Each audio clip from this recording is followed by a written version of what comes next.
provide you a victory for my own team. Well, just because a picture in the paper taken 4 years ago happens to look something like him. Mr. Welch. I know. Miss Thorpe has the floor. It's not because of the photograph.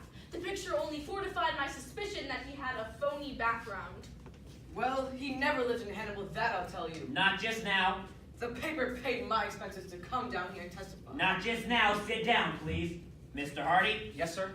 Tell me, boy, if you were brought up in Hannibal, how do you account for the fact that nobody seems to remember you? Just give your explanation on that fact. If I may interject a word, out in Hannibal, Missouri comes this young woman, subtle, sophisticated. She approaches this simple man. Who's simple now? Mr. Commissioner, there's just one thing I have to say. One thing I've got. Nope, wrong part, sorry. I have a question I'd like to ask this Mr. Applegate. You have asked a question? No. I have not asked a question. If you were truly born in Hannibal, Missouri, if he was truly born in Hannibal, Missouri, as you say, how do you account for the fact that there is no record of his birth? You have asked a question, I have. and I will answer it. Oh, thanks ever so. And it will bring a blush of shame to your fair brow, and a tear to an eye of many. This young boy's birth wasn't registered because his parents weren't married. I hope you're satisfied. Yes, we will drop that line of inquiry. Good news. News from Mexico City. My witness from Mexico will be here in 30 minutes. 30 minutes? I can't wait that long. It's 11:45 now. Mr. Commissioner, there's just one thing I have to say. One thing I've got to make clear. I have been jeered at and abused because I wrote that story, but I'm not the one who originated the rumor about Shifty McCoy. I heard it from someone else. Well, who? From that platitudinous manager of our young phenom. From Mr. Applegate. He told you that? Applegate, What's that's he talking impossible. Quiet, please. Mr. Applegate, do I understand? That is one of the most dastardly misrepresentations. Just answer the question. I was called upon here to answer the questions. Now I'll ask a question. Why am I, when I should be fighting graft and corruption, unorganized baseball, be quibbling with these fellow travelers? We came here to witness. If you please. Now, just a second, Wait, Mrs. Boyd. Take your hands off me, you communist. If you please. We've decided that we should speak up. We are material witnesses. We'd like to take the stand and testify.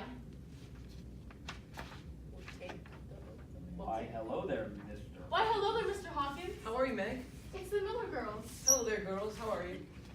You seem to be old acquaintances. We've decided to take the stand and testify. We'll take the oath, or anything. You see, at first, I didn't remember Joe. And then when I remembered him, I reminded the girls. And pretty soon we all remembered him as well. Hello there, Joe. My, I just hardly know you now. You've grown up so. You knew him?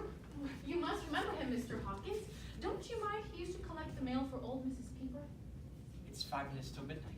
What is it, Mr. Hardy? I'd like to go into the other room with Mr. Applegate. Wait, Joe, he remembers. Sure. Now I remember. I knew it! I knew that Joe Quiet, Boy said right there let you call him a liar to his face, and now, by God, he's vindicated. I don't want anyone leaving this room. I said to Betty Van Buren this morning, I said, I know this boy. He's true blue. I know a loyal player when I see one. This boy would go to hell for his team. You bet he would, Mr. Welch. That's exactly what Meg said, isn't it? Yes, sir, Mr. Welch, because we didn't care what the paper said. Okay, and once you hear the music here, Peyton, that's the stroke of midnight. Okay, Just so you know.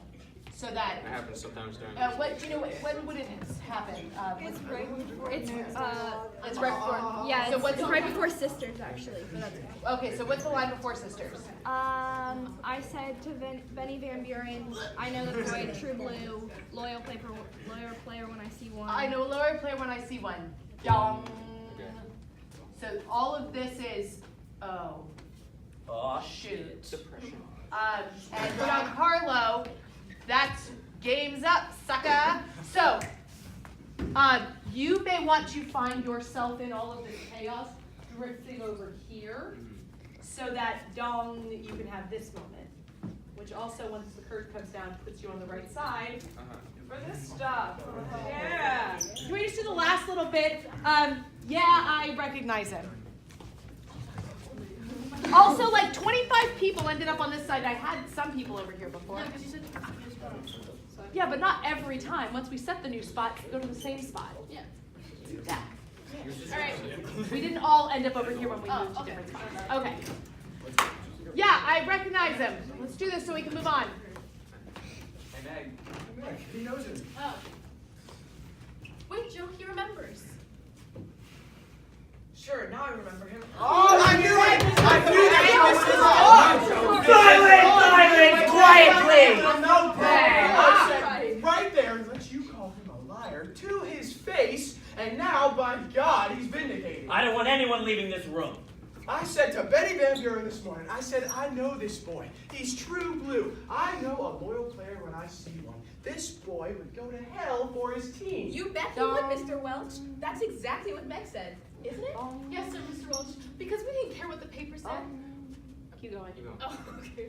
We didn't care what the paper said. Why, we never lost faith in Joe. It didn't matter that he came from a poor family. Certainly some of the greatest men of our country have come from poor families.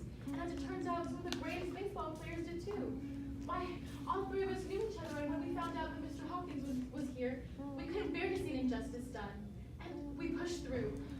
Although the corridors were And crowded. see. Okay, great. I don't need to hear you say the last two lines. The curtain's gonna fall into it anyway. Could I, like, when the